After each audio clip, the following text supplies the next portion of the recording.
नमस्कार. वैदिक लाईफस्टाईलमध्ये आपलं स्वागत आहे. आज आपण बोलणार आहोत जन्माष्टमीवर. आज जन्माष्टमी आहे. जन्माष्टमीला श्रीकृष्णाचा जन्म असं मानलं जातं. तर जन्माष्टमीचं काय वैशिष्ट्य आहे, की ज्योतिषच्या दृष्टिकोनातून जन्माष्टमी म्हणजे तुम्हाला चंद्रमा लगनमध्ये भेटणार, म्हणजे पाऊस पडणार.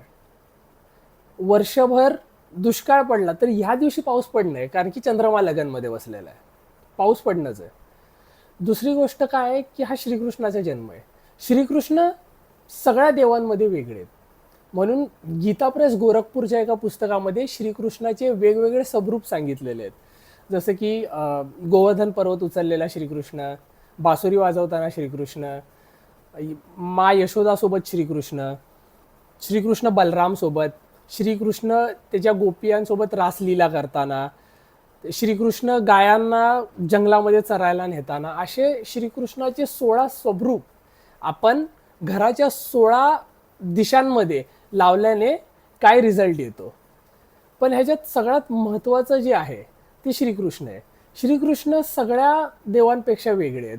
श्रीकृष्ण लक्ष वेधून घेतात, मित्र आहेत, गुरु पण आहेत आणि मस्त राहतात. बाकीच्या देवांसारखं नाही की बाबा एकदम सिरियस नाही.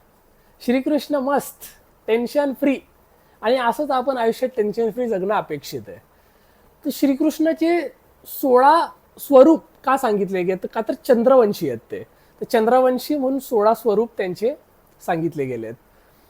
त्यातलं सगळ्यात महत्त्वाचं सबरूप जे आहे ते बासुरी वाजवताना एका पायावर.